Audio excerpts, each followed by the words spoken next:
आज की वीडियो में हम देखने वाले हैं the hidden life lessons inside physics. Physics is not just a subject, it's a life coach which teaches you life lessons. So आज की वीडियो के लिए मैंने 3 सिंपल एग्जाम्पल लिए हैं जिससे हम समझ सकते हैं फिजिक्स के लॉज हमारी लाइफ में कैसे एप्लीकेबल हो सकते हैं और उनसे हम क्या सीख सकते हैं। तो शुरू करते हैं। पहला एग्जाम्पल लिया है मैंने Newton's first law of motion. So Newton first law of motion क्या कहता है? Any object which is at rest or in motion continues to be in that position unless and until some external force is applied। इसका मतलब कि कोई भी object अगर rest पे है तो वो रेस्ट पे ही रहेगी, अगर मोशन में है तो वो मोशन में ही रहेगी unless and until there is some external force is applied। सो यहाँ पे एग्जाम्पल लिया मैंने फुटबॉल का। So it will stay at it position, वो ऐसे ही पड़ी रहेगी unless and until some external force is applied. कोई आके किक नहीं करेगा तो बॉल मूव नहीं होगी। सेम अगर हम रॉकेट का एग्जांपल लें, if it is moving is revolving around earth तो वो मोशन में ही रहेगी unless and until some external force is applied. So so अब देखेंगे इससे लाइफ का क्या संबंध है। सिंपल सा फंडा है Newton's first law of motion का। अगर कुछ करोगे तो कुछ होगा, अगर कुछ नहीं करोगे तो कुछ नहीं होने वाला। सो जीवन में आगे बढ़ना है, you want a progressive life, you want a development, so कुछ करना पड़ेगा। You need to put some efforts, you need to put some force to get it moving. So simple है, कुछ करोगे तो कुछ होगा, नहीं करोगे तो कुछ नहीं होने वाला। भगवान भरोसे छोड़ दो बाकी सब।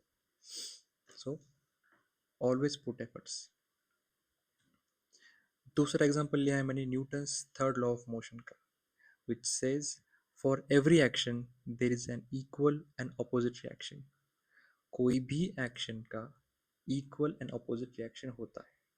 फॉर एग्जाम्पल एक कार जो रोड पे जा रही है which is forcing the road, which is putting the force on the road, same way road भी उस कार पे उतना ही फोर्स लगा रहा है मूव होने के लिए। अगर इससे रियल लाइफ एनालॉजी कंपेयर करें तो कोई भी हमारे एक्शंस उसके इक्वल एंड अपोजिट रिएक्शन होते हैं। हमारे हिंदी में कहावत है कि जैसा बोओगे वैसा ही पाओगे, मतलब जैसे आपके कर्म होंगे वैसे ही आपको फल मिलेगा। सो द सेम वे कि जैसा आपका एक्शन वैसा रिएक्शन। सो अच्छे कर्म करो, put your effort in right direction to get right results. तीसरा एग्जांपल लिया है मैंने फ्रिक्शन का। Friction is nothing but the force that opposites motion. कोई भी ऐसा फोर्स जो मोशन को अपोज करे। इसमें दो सबसे बड़े एग्जाम्पल है, static friction or kinetic friction। Static friction is applied on the object which are at rest and the kinetic friction is applied on the object which are in motion। तो इससे real life analogy कैसे compare करें, इसके लिए मैंने एक example बताओ। Suppose आप साइकिल चला रहे हो तो इनिशियली देखो कि आपको बहुत फोर्स लगाना पड़ रहा है उस साइकिल को चलाने के लिए, बट आप देखो कि वो साइकिल जब चल पड़ती है, जब वो मोशन में होती है तो ऑब्जर्व करना कि फोर्स कम लग रहा है। सेम वे लाइफ में होता है, अगर कोई आप नई चीज़ ट्राई कर रहे हो तो फोर्स ज़्यादा लगता है, एफर्ट ज़्यादा लगते हैं, और अगर वो चीज़ फिर बाद में मोशन में आ गई फिर तो ऑटो पायलट पे चलने लगता है, सब फोर्स कम लगता है, सब ऑटोमेटिक हो जाता है। तो वैसे ही अगर कुछ नया ट्राई करो लाइफ में तो फ्रिक्शन आएगा।